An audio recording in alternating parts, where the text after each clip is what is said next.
I hope that all our fans could join us and help us facing Brentford, because it's going to be very tough. And like I said, and it's an honest reflection, it's up to us now to give back to the fans so they can come closer and support us. Yeah, you can see, stamp, I think, pretty much straight away on the team in terms of certain aspects that I would have been familiar with, having looked at his Forest team in recent times. He's a very experienced coach, obviously, and gone into a football club where they've got some really talented players for sure. We try to focus on the tasks and perform and compete and play well so the fans can be there. Yeah, we've done our due diligence clearly on them. Looking forward to facing them on Monday night. Hello everybody. Next up, we return to action after the increasingly tedious messing about with a World Cup qualification process that seems to make it more difficult to miss out than to qualify. Well, unless you're Wales, of course. We will be hosting Brentford in an 8 p.m. kickoff at the Olympic. That's 8 p.m. should you also want to get down to your local to watch the game. Now, a quick word about this boycott. Whether you're giving it a miss or you're going, it's fine. Each must act on their own beliefs.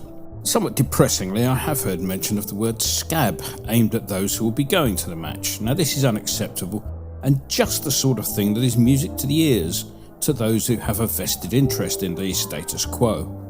Whatever your opinion, respect the opposition view. Percy has spoken. So Brentford then.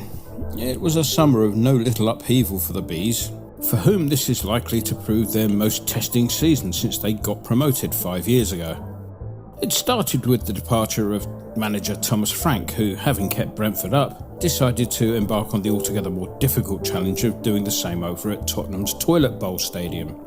Frank's farewell prompted a number of high-profile departures. Johan Wissa and Brian Mbeumo both left for Points North, while skipper Christian Norgard hopped it over to Arsenal.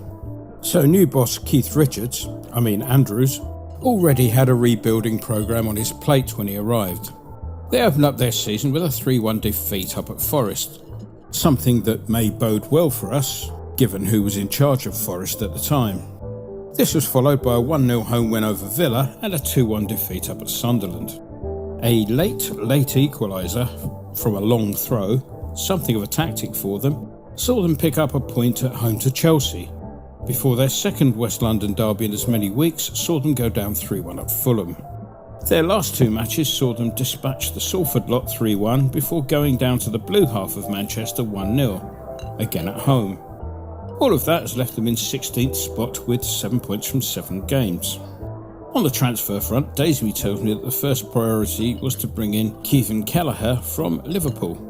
The keeper joined on a deal worth £12.5 million, and the Corkman is well established as the Republic of Ireland's number one, which, with the current state of their group, means he's likely to be watching the tournament at home like the rest of us. Midfielder Anthony Djibu Milambo was the next significant arrival.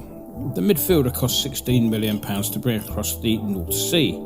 He's got Dutch caps at all levels up to under 21, but has yet to trouble the selectors at full level. Apparently, as a kid, one of the pals with whom he used to kick a ball about in the street with was none other than Crescencio Jimmy Somerville. There's been something odd going on in the papers regarding Jordan Henderson. There's been a slew of journos all putting finger to keyboard to try and justify his inexplicable return to recent England squads. Tellingly, these articles seem to be based on the premise that Thomas Tuchel should be trusted rather than promoting any of the merits of the player himself, those he's kept well hidden at international level. The latest scribe to comment on the midfielder's summer move from Ajax was the Sunday Times' Martin Samuel, who rather gushingly praised the player for his bravery in returning to these shores. Personally, I'd have thought him a lot braver and a lot less of a hypocrite had he returned to the UK direct from Saudi, rather than taking the rest of the year out in Amsterdam, thus protecting those tainted petrodollars from the clutches of HMRC. Henderson arrived on a free. At the other end of the scale, they broke their club record to bring in Dango Utara from AFC Bournemouth for a fee of £42 million, including potential add-ons. The right-back stroke wing-back scored the winner in the opening day win over Villa, and he's been capped 33 times by his native Burkina Faso, of whom we shall speak more later. And that later is now, as we move on to the wild and wacky world of association football. Congratulations first to Cape Verde, who qualify for next year's World Cup across the Atlantic. Daisy tells me that the island nation has a population roughly the size of Hull. One sincerely hopes that Cape Verde is slightly more pleasing to the eye than Humberside, given that that is where Daisy is dragging me off on our honeymoon next week. Also from the African qualification groups, there was heartbreak for the aforementioned Burkina Faso, who were enjoying their post-match celebrations having qualified for the playoffs by finishing second in their group. Or so they thought. However, it seems that a change in the qualification rules that had followed Eritrea's withdrawal from the competition meant that Nigeria went through instead.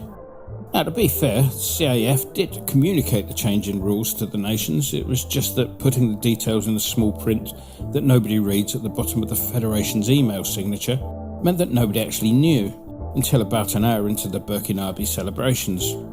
Still, they can console themselves with the fact that they probably got closer than Wales. And so to us. Well, we're always going to be up against it over at Arsenal, and fears about the officiating were borne out right from the first minute when Fulkrug was fouled in the box with no result. We didn't really create anything throughout the game, and we can be glad that we weren't playing anybody really good. I don't recall Alphonse Areola having to make too many saves in the second half, as shot after shot went into the sky. The penalty? Well, contact was outside the area, and any contact came as the result of a rather obvious dive into the box. One to file under, would it be given at the other end? The bright spot? Well, I guess that was the arrival of Callum Marshall for the ineffective Fulkrug. That was pleasing, though one does wonder if the youngster's Premier League debut may have come as a result of somebody just saying, "Get Callum ready." For this weekend, we'll welcome back Thomas Souček to the ranks of the available. Since his dismissal a few weeks ago, I've noticed something like 7 or 8 challenges that were far, far worse than the one that gave the potato salad kid an enforced 3-match break, none of which resulted in anything worse than a yellow card. One can almost see Donald Trump taking over PGMOL and announcing his employees were the best in the world, fact, which is pretty much what Howard Webb is doing anyway. Much like Donald Trump, the rest of the world looks on and laughs. Fulkrug is likely to be out having torn yet another muscle, given that he spent his time in the Arsenal game being, shall we say, less than mobile. The question that immediately leaps to mind is, how? Still, the German's absence may mean more opportunity for Marshall, who looked lively coming on as a sub for Northern Ireland against Germany last week. Young George Earthy is still on the sick list, but other than that, Mr. Espirito Santo has a full squad to choose from. So, to the prediction. It's a bit of a difficult one to call this. On the one hand, they've got 0 points on the road and are still coming to terms with the changes of the summer. On the other hand, we have 0 points at home and are still coming to terms with the changes that amended the changes that occurred at the end of last season. So it would appear that a draw is on the cards. Except, I don't know, I think this is a match that will be a turning point. Mr. Espirito Santo had about 30 seconds to prepare for Everton away.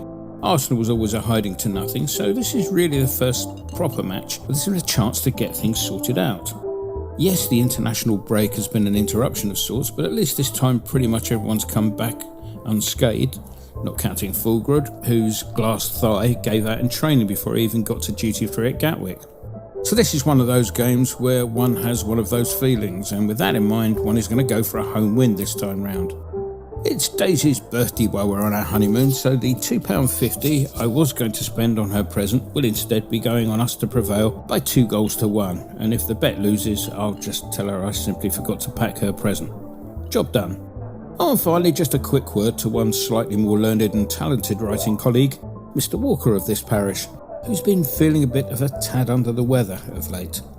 More than ever around here, one needs fellow scribes who are able to express views in an intelligent manner without needing to annoyingly split infinitives all over the place. Get well soon, sir, and wherever you watch it, enjoy the game.